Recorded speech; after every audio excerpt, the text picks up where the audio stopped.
Bonjour à tous et toutes et bienvenue au Good Morning Trading. Alors je peux pas vous le faire en direct, je vous l'enregistre, vous l'aurez entre 8h et 9h selon les désirata de YouTube. Pourquoi? Parce que là je vais faire ma plus grosse analyse de sang de ma vie. Regardez, 2 pages, près de, j'ai compté 85 critères différents.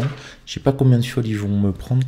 Mais voilà, je prends ma santé en considération suite à pas mal d'alertes que j'ai eu l'année dernière. Donc là, je fais un vrai bilan. 85, on fait même des trucs, je sais même pas ce que ça veut dire. Toutes les hormones, les vitamines, etc. Donc voilà, et c'est sur la journée complète. Parce que je fais des prélèvements ce matin et des prélèvements ce soir.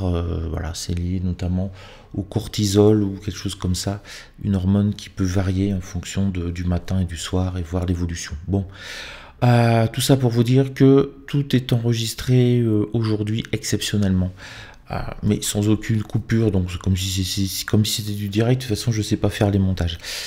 Ça chute pas mal en ce moment. Alors j'espère que vous avez eu le bon sens, même l'intelligence de regarder hier le Good Morning Trading, puisqu'on a été taper pile les zones que je vous avais indiquées.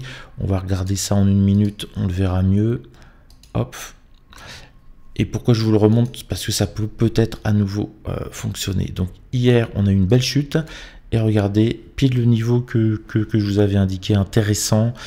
Support 1S, je vous avais même dit 21 440, ça serait l'idéal au plus bas. Hop, 21 436, 35 et demi. Et fort rebond, donc j'espère que vous étiez là, parce que rebond de plus de 150 points quand même. Et si vous n'étiez pas là, eh ben, il y avait une deuxième chance, il nous l'a refait. Alors, petite deuxième chance et grande troisième chance pour pouvoir travailler ce niveau. En fait, ici, je considère que ça a été le premier impact, ici, le deuxième impact, parce qu'il y en a un troisième. Donc voilà, si vous avez loupé le premier vers 16h07, vous avez, alors souvent à 16h, on a un changement de polarité, qu'on a eu là exactement. Vous avez une deuxième chance à 17h et c'est reparti. Et attention, souvent le troisième impact, il ne faut pas le prendre, en tout cas ce que j'enseigne dans mon école. Et regardez le troisième impact à 21h54. Alors c'est un horaire où on ne traite plus, 5 minutes de la fin, on l'a traversé en ligne droite. Donc techniquement, ça a été une journée qui était, j'espère que vous en avez profité, hyper chouette, hyper chouette. Vous aviez tout, vous aviez les niveaux les plus bas à 5 points près, des rebonds de 150 points. Voilà, vous auriez dû faire, si vous avez suivi le Good Morning Training, entre 150 à 300 points, à 20 $ le point, entre 3000 et 6000 euros. Voilà, en une après-midi, vous payez largement les frais pour une année de formation. Donc pensez-y.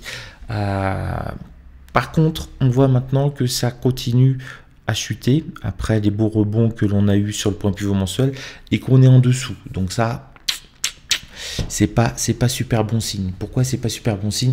Parce que comme je l'avais dit lundi, aujourd'hui on va être dans la méga attente. On n'a pas de statistiques particulières, mais dans la méga attente des résultats. De quoi? Non, c'est pas Tesla. Nvidia, bien Kevin, au fond s'est réveillé, super. Donc voilà, la grande question c'est, est-ce que la folie qu'on a eue sur l'intelligence artificielle va continuer? On a des signes très contradictoires. Je prends le temps pour que vous perceviez bien le climat, la psychologie des marchés, notamment sur le Nasdaq, tout ce qui se passe. Donc on a Nvidia, lui, ça incarne l'essor spectaculaire de l'intelligence artificielle. Et on a un analyste qui s'appelle DT Cohen, qui a publié vendredi soir le fait que Microsoft a abandonné un projet d'investissement dans de grandes capacités de centres de données pour l'IA aux États-Unis. Alors ça fait craindre une chose, qu'il y a peut-être un excédent d'infrastructure pour cette technologie. Ils se sont mis à produire beaucoup trop. Ça, c'est le grand classique quand vous avez une nouvelle technologie qui arrive, il y a un emballement et à un moment, ils se disent mais on en a beaucoup trop. Donc le fait que Microsoft a déclaré que ce projet d'investir, qui valait quand même 80 milliards de dollars dans les capacités d'IA et le cloud, ils ont renoncé. Alors ils investissent quand même ils investissent encore 80 milliards dans le cloud, mais ils ont précisé qu'ils pourraient procéder à des ajustements dans certaines régions. Ça veut dire quoi, des ajustements? Ils vont peut-être même fermer des data centers dans certaines régions américaines. En tout cas, le gros projet d'investissement et de déploiement des grandes capacités des centres de données pour l'IA aux États-Unis, attention, on parle bien juste des États-Unis pour Microsoft, abandonné. Le titre a perdu que 1%. Ça a été plutôt bien perçu. Ils se sont dit, ils vont pas jeter de l'argent par les fenêtres. C'est plutôt, positif. Alors, ça correspond au climat où on a pas mal d'investisseurs qui se sont inquiétés en janvier. Vous avez vu, vous vous rappelez, en janvier, on a eu une très forte baisse sur le Nasdaq par rapport notamment à l'arrivée du modèle low cost chinois DeepSeek. Ils se sont dit, mais est-ce qu'ils investissent pas trop à fond perdu dans cette technologie? Je vous ai trouvé un autre responsable des investissements chez Cetera Investment Management. Je l'ai pris parce qu'il s'appelle Jen Goldman. Il rêverait à mon avis de travailler chez Goldman, mais il s'appelle Jen Goldman et il dit les marchés sont déjà nerveux et cherchent la moindre raison pour prendre leurs bénéfices. Donc hier, on a bien chuté. Nvidia a perdu plus de 3,1% précisément. Et on est à 36 heures des résultats. Donc déjà, il liquide un petit peu du Nvidia, de peur que Nvidia dise que l'accélération folle du domaine de l'IA, la croissance à 2 chiffres qu'il faisait quasiment chaque trimestre, c'est peut-être fini.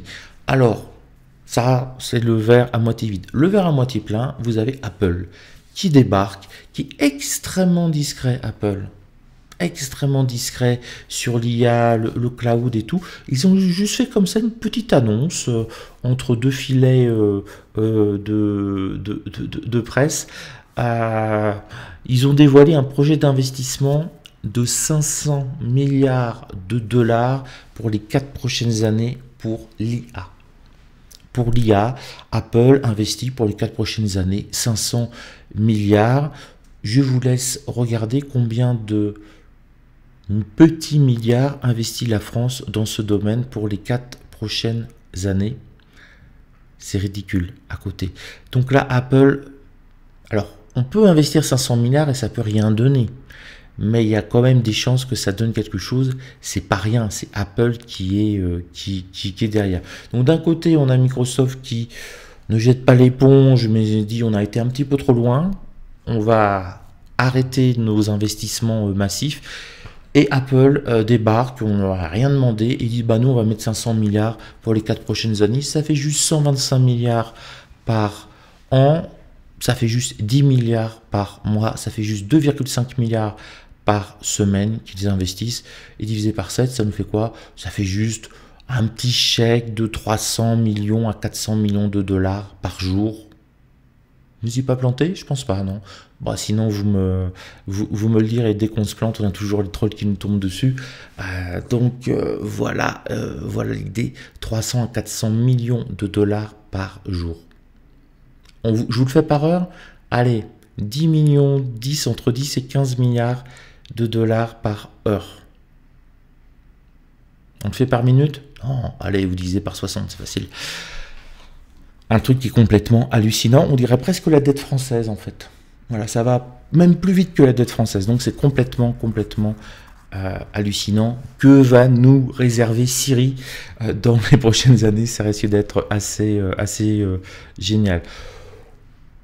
Prenez bien en compte que les marchés sont quand même hyper nerveux et tendus, et on le voit donc sur Nasdaq. Là, très clairement, on est en attente. Alors, si hier j'ai pu vous donner le super point le plus bas avec double rebond de 150 points et tout, aujourd'hui, je vais pas faire la même chose. Non, bah, j'en ai pas envie en fait. Vous faire gagner de l'argent trop facilement, je trouve que c'est pas éthique du tout. Non, très honnêtement, c'est que là maintenant, c'était très facile pour moi hier de voir les choses arriver. Là maintenant, on est sur les niveaux où je pensais qu'on allait y arriver dans 24-48 heures. Là, pour moi, c'est presque des niveaux de stabilisation et d'attente pour voir ce que va faire Nvidia mercredi. Donc là, je sais pas trop. Alors, on a toujours nos repères sur les points pivots hebdomadaires si on baisse et à nouveau le mensuel. Bah, pourquoi pas, pourquoi pas. Bon, 300 points, il faudra qu'on perde 1,5%. C'est pas impossible, c'est pas impossible. S'ils décident vraiment de liquider avant les résultats de Nvidia, leur portefeuille, et d'encaisser, c'est pas impossible qu'on aille taper la middle SA mensuelle. Mais maintenant, là où on est, sur les 21 400, 21 450, ça peut être aussi un très beau niveau de stabilité. Le pire scénario, pour moi aujourd'hui, bah, c'est justement on essaye de ranger, de se stabiliser dessus. Bon, en tout cas, on avait bien rebondi, vous avez vu, le 10 février, c'était 2 heures du matin la nuit, on est formidablement rebondi. C'est aussi pour ça que je vous avais dit que si on arrivait sur ces niveaux, il y avait de fortes chances qu'on se mette à rebondir. Et on a eu ce petit rebond de 150 points. Normalement, la semaine est faite pour vous. Donc voilà, je ne peux pas vous aider plus que ça. Parce que moi aussi, et ça il faut...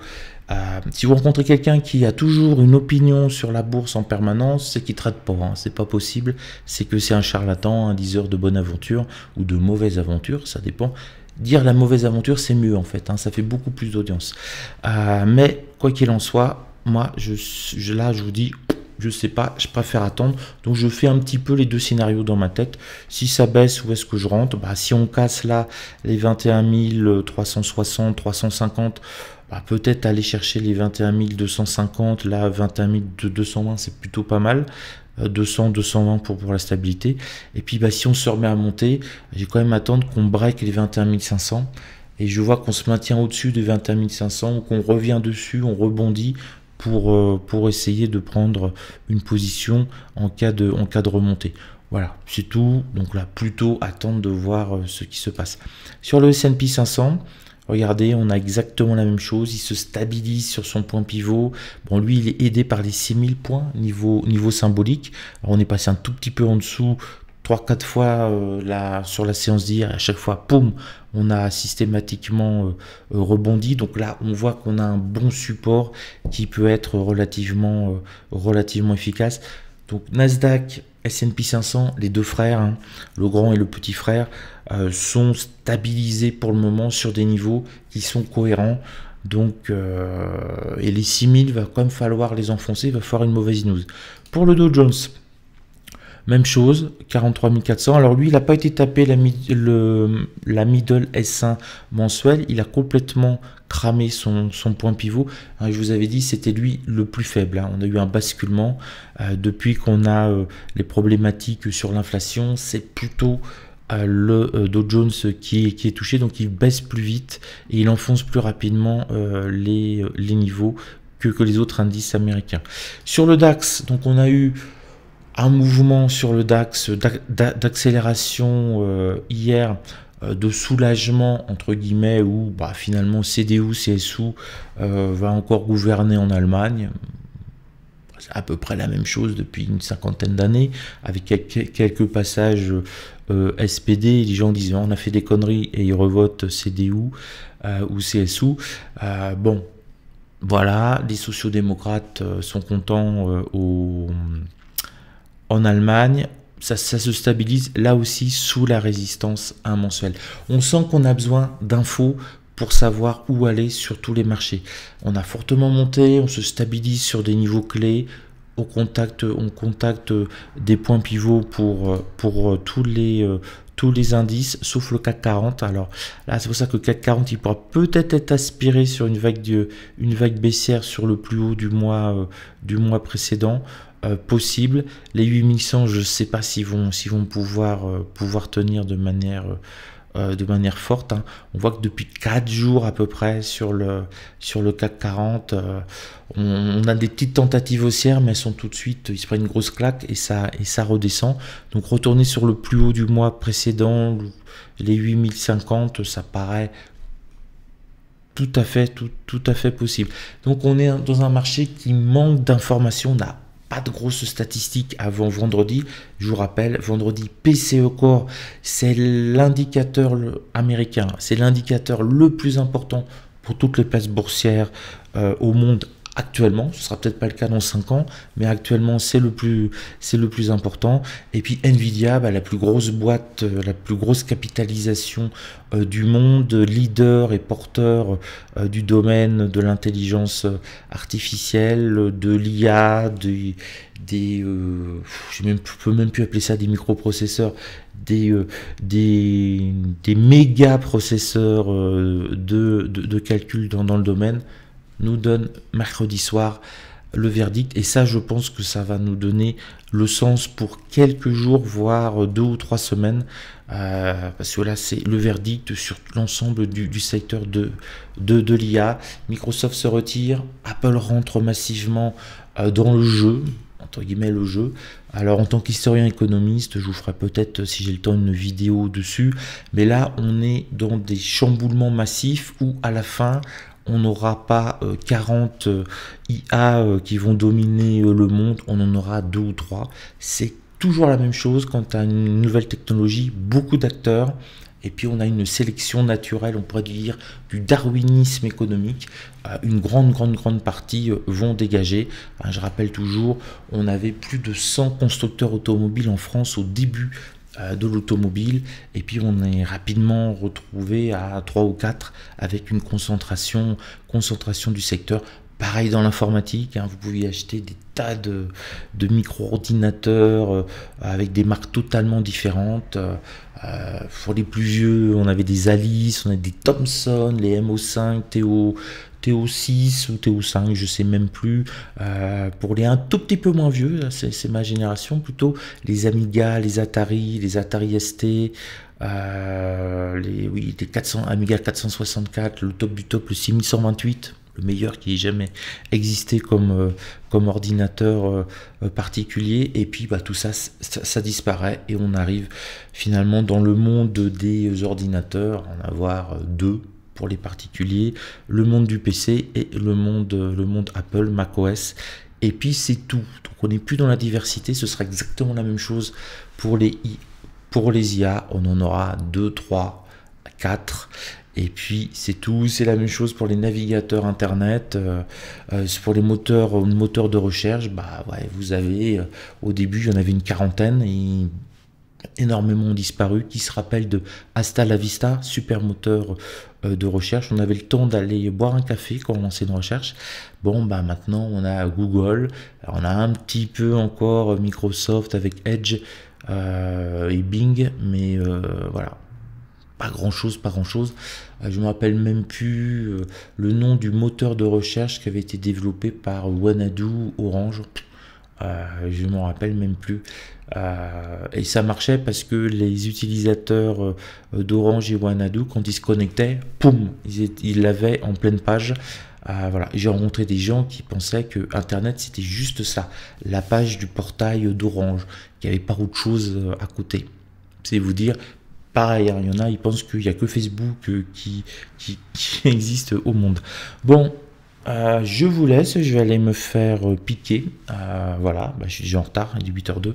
Donc, gros bisous, je vous envoie la vidéo. Et puis, j'espère que vous l'aurez le plus rapidement possible. Ciao à tous, portez-vous bien, soyez prudents, blabla. Et faites des analyses de sang aussi. Prenez soin de votre santé. Ciao.